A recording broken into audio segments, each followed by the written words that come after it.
Gandang araw muli, mga kasimple.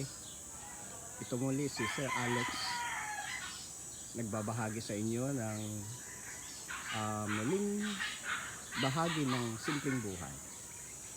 Ako po ay hindi nakapag-upload ng mga videos nitong nakaraan dahil sa sobrang kapigatian ng buhay. Alam nyo, itong ibinigay ng pandemic na ito ay sobra. Talagang ang dami pong naapektuhang buhay, ang daming naapektuhang hanap buhay. Kaya siguro itinuturo sa atin ang dapat bumalik tayo sa simpleng pamumuhay kaysa sa larangan ng mga teknolohiya, sa larangan ng mga napakataas na technology ng pamumuhay. Ngayong umaga, nais ko pong ibahagi sa inyo muli ang isang bagay na isang dapat nating gawin kaysa may stress po tayo o mamroblema sa mga anumang nangyayari sa ating kapaligiran. Siguro mas maganda balik po tayo sa lupa. Alam niyo po ba na habang ako po ay halos ma-depress sa mga pangyayari sa aming mga hanap buhay, nawala, bumalik sa zero. Ito bumalik ulit ako sa ground o kaya sa lupa. Naglalahalaman. Ito pa, nais kong ipakita sa inyo mga ginagawa ko ito. Yan, inayos ko ang aming garden. May mga halaman kami na mga pinagbibili na ito ay mga nipunda ng aking panganay na anak. Inayos ko po. Ito po siya, oh. Yan. Oh, ito po. Pero kami itong lupang ito ay hindi po amin. Katabi lang po ng aming bahay. Hindi man ginagamit kaysa magdadamo.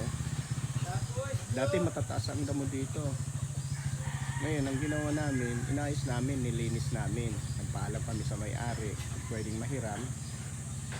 Kaya, ang ginawa namin, inayos po namin. Ang aking anak na panganay naman, namili siya ng mga halaman na kanya namang ibinebenta. Kasi po, naapektuhan din po siya. Sobra siyang naapektuhan sa kanyang hanap buhay. Ito po ang mga garden na ginawa po namin. Nagsisimula pa lang ulit po kami. Dati na namin pong ginagawa ito pero napatigil. Kasi po, nag-lockdown, ilang beses nag-lockdown. Nung dumarami na ang kaso ng COVID, naapektuhan po kami ng tuluyan hanggang sa wala na mga customer, hindi na bumibili, hindi na nag-o-order. So ngayon ito, naisip namin ayusin na lang itong garden na ito. Yan, kaya bumalik po tayo ulit sa lupa. Kung sa bagay, kung tutusin, ito yung basic na binigay sa atin ng Panginoon. Mamuhay tayo sa bunga ng lupa. So ito, tingnan niyo po ang mga garden na ginawa po namin. Yan. Ito actually, yung iba po dito ay may halaman kami dyan sa harapan ng bahay namin. Lumalago na din. Ngayon, wala kaming, kada putol namin noon, itinatapon. Naalala namin, itong mga halaman na ito, yung ilan dito ay mga mamahalin. Kaya ang ginawa namin, imbis na itapon, nipropagate na lamang po namin. Yan, ito po sila. Kaya, minsan may mga nabili din. At yung iba, siyempre mga kaibigan, mga kakilala, pag humingi ng pabor, yan, nahingi sila. Pero ito po ngayon ay nais po naming pamuhunanan. Yan ang mga halaman. Ito po ay mga tsakang gubat, yung mga yan. Yan. Ito naman, mga tumubo lang po diyan. Yung ginawa ng aking manugang, inilagay niya dito at naging isa siyang hanging plant. Ayan. Ito mga galing sa gubat na ito, sa bundok. Meron kasing isang lugar na pinahiram din sa amin na hindi na nagagamit. Dating tilapyahan, tapos naghalaman, naapektuhan din po sila ng pandemic. Ngayon yung matandang nag-aaruga doon, hindi na niya kaya dahil natatakot din lumabas, natatakot din pong gumawa. Kaya ang ginawa ng may-ari, kung gusto daw naming ayusin. Kaya yun, habang naglilinis po kami, nakakakita po kami ng mga halaman doon na pwedeng mapagkakitaan. Katulad po ng mga ito, tingnan niyo po ito. Yan. Diba? Tapos ito po, nakakita po kami ng giant fern. Na nung tinignan namin, sobrang mahal pala ito. Yan po siya, oh. Yan. So, tapos ito naman, meron kami dating variegated na fern. Yan po. Dati, actually, ito ay dalawang bucket lang po yan. Pero napadami na namin po siya. Yan po siya, oh. Kaya lang, sa sobrang mahal naman ng mga paso ngayon, hindi ka na halos makapamili. Kaya ang ginagawa namin, inilalagay lang muna namin sa ganyan. Hopefully, yung mga gustong bumili, pwede po silang bumili dito kasi yung iba dito mga reproduction na po siya. Yan, ito po. Ito po. Tingnan niyo po. Yan, yung mga hanging photos po yan, oh. Diba? Usually drooping po yan, pero ang ginawa po namin paakyat. Sabi nila para daw swerte. Pero ang swerte naman sa buhay ay depende sa sipag mo, diba? Yan. Yan, mga reproduction na po yung mga yan. Yan, may mga puno rin po kami ng kalamansi, may lemon. Namumunga na po nga po yung aming lemon. Ayan po, oh. Yan. Oh, dalawa sila. Diba? Oh, ito pa po yung mga halaman na. Ito po, imbis na itapon po yung pinagputulan, ang ginagawa po namin, itinatanim po namin doon. Ayun po. Yan. Oh, ito mga cuttings na po yung mga yan. Tapos ito po yung itong halaman na ito, mga sprouts na po siya. Yan po. So, eventually, yan, may mga iba't ibang klase ng fortune plant.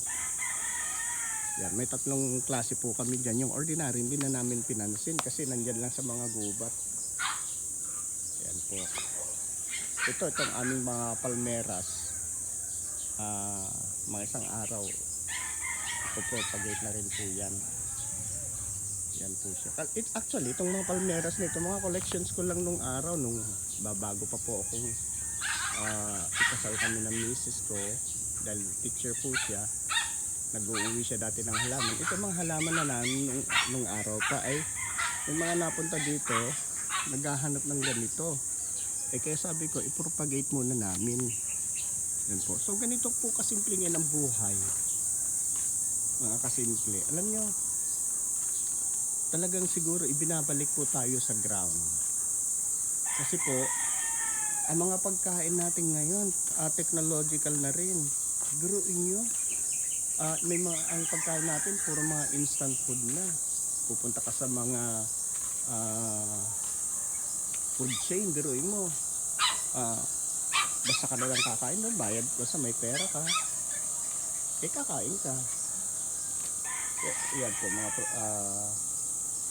mga reproduction na rin po yan. Yan. Ito bagong kuha po namin yan. Nakuha po namin doon sa aming linang na pinahiram sa amin. Hindi pinapansin ng mga tao, kala nila basta lamang yan, pero alam niyo po ba nung nakita ko ang presyo, sobrang mahal pala noon. Alam niyo po ba meron kaming nakuhang bangka lang din. Ito, tingnan niyo mga kasimple. Oh, yan siya, oh. Malit pa. Yan. plano namin itong palakihin para gumala dyan sa loob ng bahay. At eto, yan, ang mga makukulit. Yan, anti-stress din yung mga yan, mga American Bully. Yan sila, anak po nung aming par. Yan, yan ang kanilang nanay. So, alam nyo, hindi natin kailangan gawing komplikado ang buhay na ano. Dumating ako sa oras na ako depressed na depressed. Hindi ako lumalabas ng kwarto. Nandun lang ako, tapos tatawagin na lang ako pagkakain. Kasi naman, yung naranasan mo sa buhay, diba? Kumikita ka ng maganda. Tapos, sa isang iglap, bigla na lang siyang nawala. Halos magdadalawang taon nang wala kaming trabaho. Yung aming hanap buhay na gumagawa po kami ng handicraft, walang na-order. Yung mga resort na dinadalhan namin dati, wala, sarado rin po. Ito mga yan, mga reproduction na rin po yung mga yan. Yung aming golden leaf. Alam nyo itong halaman na ito, grabe, napakamahal na ito. Yan, may mga tsaang gubat. Yan. Ito. Mga reproduction na rin po yung mga yan. Yan, tingnan nyo po. Ang ganda ng, diba, ng mga tako. Kaya lang, ang mahal din naman ng pagbili. Grabe, ang mahal ng tubig. Ang mahal ng kuryente. Yan po. So, mga kasimple, alam nyo ba, ngayong oras na ito, ako po ay nagkakape ng, alam nyo kung ano, kaping mais. Itong kaping mais na ito, actually ako nag-develop, isa sa mga nag-develop nitong kape na ito. Yan. Ito ay galing sa isang kaibigan sa San Andres, Quezon. Binigyan nila ako ng kanilang kape. Isa ako sa mga nag-develop nun at hanggang ngayon ako rin pa rin po yung mga kinukonsultan nila tungkol dun sa kanilang produktong ito. Marami silang mga produkto. Naggawa kami ng mga ice cream na mula sa kalamyas. Naggawa kami ng, mayroon kaming pinaplano ngayon yung gagawa kami ng buko pie at saka kalamyas pie. Alam nyo, pag natikman nyo po yun, sobrang sarap. At yun nga po ay itinuro ko po sa kanila kasi napaka-abundant ang kanilang kalamyasan at saka ng kanilang itong corn field. So naisip namin gawing project. Kaya ngayon ito yung kanilang kaya lang po syempre apektuhan din po sila, pero we keep on developing. Nag-develop pa rin po kami ng kalamyas juice, naggan po kami ng corn tea. Ngayon po yung project po na ginagawa po namin ay habang nasa pandemic at inihanda dun sa panahon na siguro ayos din. Kaya ngayon ay yung kalamyas tea naman yung aming pero meron na po kami kalamyas juice. Sobrang sarap. Ang dami nagkakagusto. Kaya lamang syempre dahil sa limitado ang galaw, talagang hindi pa masyadong prolific yung ibig ko sabihin hindi pa masyadong extracted ang business profile. Kasi nga hindi makagalaw, hindi makakilos, mga kasimple. Kasi paano naman alam niyo ba na ang San Andres, Quezon nung araw walang COVID po doon. Ay napakahigpit po ng mayor dahil siyempre mahal na mahal niya ang kanyang constituent at ayaw niyang magkaroon sila ng sakit. Kaya lamang may mga nakakalusot at hindi na iiwasan. So nangyari, mayroon po ng naapektuhan doon, pero okay na rin po ulit ngayon. Maganda na ulit kasi nga mapagmahal ang kanilang mayor po doon. So mga kasimple, ako sa analysis ko, kailangan bumalik tayo sa lupa. balikan natin muli yung anong sinimulan ng Panginoon sa atin. Paalala nyo sila Adan, sila Eva, ang kanilang gawain nun, di ba, magtil, mag-araro, ayusin ang ground, magtanim. In every time na alam nyo, kung pag-aaralan nyo po ang Biblia, katulad nila Abraham, nila Isaac, sa lupa sila nagsimula. Nagsimula si Abraham nang walang-wala siya nung umalis siya sa land of Ur, at ang sabi ng Panginoon sa kanya, halika, sumama ka sa akin, dadaling kita sa lupa na hindi mo alam. So dahil sa naniniwala naman si Abraham sa Panginoon, sumunod siya. Kaya lang, dumating yung point na, alam nyo ba, nagkaroon din siya ng destructive life. Ito po yung katulad ng nangyayari sa atin ngayon, yung tayo ay dumating sa nag-pandemic, tapos ay nagkaroon ng taggutom, maraming mga nagugutom. So ganun na nangyari kay Abraham. Pero ang maganda doon, nandun yung guidance ng Panginoon sa kanya, hindi siya talaga iniwanan. Ganun din ang nangyari kay Isaac. Ganun din ang nangyari kay Jacob. At ang pinakamalala doon ay bawat mga pagkakataon na tulad nun, nangyari lalo kay Jacob. 'Di ba?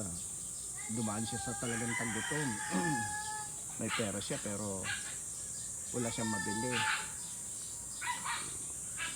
Mga bata dito sa amin nagtitinda ng talong. Yung mga bata. Bit nila yung kanilang mga paninda. Kasi syempre sa hirap ng buhay, kailangan tumulong sa mga kamag-anak, sa mga magulang. So balik tayo kay Jacob. Dumating sa panahon na naranasan din talaga nila yung sobrang hirap. So nagpunta sila sa Ehipto. Actually ang tawag doon sa Ehipto ay Misraim, sa Hebrew, Misraim. So nakaranas sila ng sobrang hirap doon. Nakaranas sila ng kung ilang taon na sila ay inalipin dahil sa gutom. So hanggang sa nakalabas po sila, pinalaya, hanggang sa nakarating sila sa lupang pangako. Siguro mga isang araw pag aking i-discuss yun. Pinag-aaralan ko po kasi yung magmula sa Genesis hanggang sa pangyayari na sila ay yung panahon na ni Josue. Yan. At pinag-aaralan ko rin yung buhay ni Jacob. Ang kaso mo, habang nag-aaral ka, ang diablo matindi. Hinaharangan ba niya? Pero hindi. Bakit tayo padadaig doon? So, mga kasimple, ito ang buhay natin. Gusto kong magkwento ng sobrang daming kwento tungkol sa buhay. Pero, mga banda-banda yan. Ating pag-uusapan yan. Pero alam niyo po ba na sa biyaya talaga ng Panginoon, alam niyo, ang misis ko, kami kasi mag-asawa, nakaranas ng, parang hindi namin masabi kung asymptomatic o ano man yun. Pero, nung pangyayaring yun, na-advise ng misis ko na mag-retire. So, siyempre napapagod na rin po siya. Kaya, nag-retire nga. Ang kaso, sa pag-retire niya, edi siyempre wala siyang sweldo. Hindi niya maayos yung kanyang retirement kasi nga naka-lockdown. So ilang buwan yun. Grabe, ang tindi. Ako naman, magmula pa po noong nagsimula ang pandemic, that was February, wala na kaming naging project pa. Ay talagang isipin mo, more than 1 year na yan. Pero dahil sa biyaya ng Panginoon, dahil sa kanyang tulong, ay bumalik po kami sa simpleng buhay. Although napakahigpit, napakahirap, pero kailangan kayanin, kailangan lumaban. ngayon ay yun, nilalabanan pa rin po namin ang aspeto ng ah, itong pandemya nito. Pero dahil sa biyaya ng Panginoon, may mga tumutulong-tulong. Alam niyo, napakahirap talaga kasi biro mo, sanay na sanay ka na meron kang hawak na pera, di ba? Sanay na sanay ka na bawat galaw mo pwede mong gawin. Kaya lang, ito nga po. Kaya nung una, nadidepress, depress, halos ayaw lumabas ng kwarto kasi nga nasanay ka doon sa may araw-araw na ang activity mo, naghahanap buhay ka. Pero sabi nga, all things works together for good to them that loves God. So there is always a reason and a purpose, like sabi nga doon sa um, sa sinma ito, nang sabi ay sa Ecclesiastes po, sa book of Ecclesiastes, that there is time of every season and there is a reason of every season. So pasalamat tayo sa Panginoon kasi alam niyo po ba na in every problem that we have, the glory and the focus of the Almighty is with us. His presence. Dito binubuksan ng Panginoon ang presensya niya sa atin sa mga ganitong mga sitwasyon. Kaya salamat pa rin sa Panginoon. Ika nga, that man shall not live by bread alone, but by every word that proceeds, comes out from the mouth of the Almighty. So sa makatuwid, hindi talaga pera. Actually sa book of Hebrews nga, di ba, kinukundi na nga doon na huwag tayong lovers of money. So the possibility, nakafocus siguro tayo sa paghahanap buhay, nawala ang presensya ng Panginoon ni lumuhod nga sa harapan ng Panginoon, hindi na natin nagagawa. It is because nakafocus tayo masyado sa ano. Pero anyway, salamat sa Panginoon dahil ang lahat ng bagay ay biyaya niya, di ba? So ito ngayon mga kasimple, aming buhay.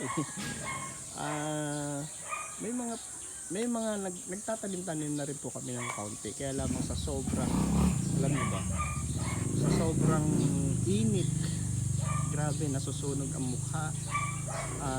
Yung hindi ka sanay sa arawan, ang tagal na. Dati magsasaka naman ang aming pamilya nung araw sa probinsya, kaya lamang siyempre sa tagal na, isipin mo kung ilang taon na yun, nawala ka na doon sa bukid, sa palayan, di ba? So babalik ka ulit, ang hirap. Pero salamat sa Panginoon kasi there is enjoyment.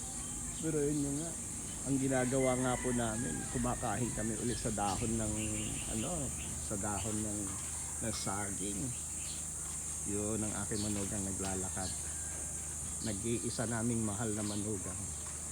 And alam nyo, ito meron ako ipapakita sa inyo. Dito kami kumakain minsan. Ito ang ginagamit namin kainan. Yan. Ang tawag nila dito ay tabako. Merong isang artista na nagtanim ng ganito, ginawa niyang bakod. Kilala niyo siya. Siya ay mga awit at asawa dati ng isang komedyante. Ang ganda ng kanyang lugar. Pupunta rin doon kami minsan, mamasyal. So mga kasimple, simplihan natin siguro ang buhay. Marami meron nga kaming kapitbahay dito, gusto magpakamata, naglason na. Buti nakita siya dahil nga syempre nagtatrabaho lang sa pabrika, magkano lang ang sweldo sa pabrika, dumating yung panahon na ang pabrika ay kumbaga ay naglalaps na rin yung schedule nila kasi nga una lockdown, tapos yung mga supplier hindi makatawid, hindi makapag-deliver kasi ang dami requirement, lalo kung pupunta ka ngayon sa Bicol region, grabe. So hindi ka basta-basta makatawid. Pero anyway, siguro sabi ko nga kanina, there is a reason of everything, there is a purpose. So all things works together for good to them that loves the Almighty. Balik tayo doon. Balikan natin ang Panginoon, lumuhod tayo sa Kanya kasi 'di ba? Sabi nga, seek ye first the kingdom of God and His righteousness, and all these things shall be added unto you. Alam niyo yung salitang seek, pinag-aralan ko mabuti ito. Alam niyo po ba na ang ibig sabihin ng seek ay to have a relationship? Pero meron pa po akong isang nasaliksik na dahilan. Alam niyo po ba yung salitang seek? Meaning desire. Ngayon, yung word na kingdom, hindi pala siya lugar. Isipin mo, sa akala natin lugar, yun pala, ibig sabihin ng kingdom, rule. So, ibig sabihin, ay hangarin mo muna ang paghahari ng Panginoon. Yan, ganda, no? At ang lahat ng mga bagay na ito ay kanyang ipagkakaloob. So, muli, mga kasimple, kape tayo ng kaping mais. Ang sarap nito. O, alam nyo po ba, may bibigay niya sa inyo to ay strength. Doon mo sa buong maghapon, kahit hindi ka kakain, kaya kanyang patindigin, kaya kanyang, hindi mo mararamdaman ang gutom eh. Yun ang isa sa mga naipagkakalob ng kaping mais. Talagang malakas ka. Okay, so muli, huwag niyo pong kalimutan mag-subscribe sa aking YouTube channel, Sir Alex po. Sa mga banda-banda riyan po, marami po akong may tuturo na mga bagay-bagay na i-discover ko sa panahon ng pandemya at saka sa pag-aaral din ng salita ng Panginoon. Kaya muli, huwag niyo pong kalimutan mag-subscribe. Tulungan niyo po akong ipalaganap ang paraan ng kabutihan ng Panginoon, lalong-lalo na itong ibinigay niya na balik tayo sa buhay na kanyang niloob para sa atin. Dahil ang sabi ko nga po ay magsimula tayo sa sa ground. Simula tayo muli sa lupa. Dahil sa lupa tayo dinala ng Panginoon. Hindi sa kung saan man. Sinimulan niya po tayo sa lupa. So ang kahulugan nito, mga banda-banda riyan, ay akin pong papaliwanag upang maintindihan po natin mabuti. Kaya po, kape po tayo. Kasimple, kaping mais mula sa San Andres, Quezon. Maraming salamat po. Please subscribe to my channel and click the button. Upang sa ganun, kapag may mga new updates po ako, may mga new videos po ako, ay inyo pong masusubaybayan. Maraming salamat po at pagpalain po tayo ng ating Panginoon.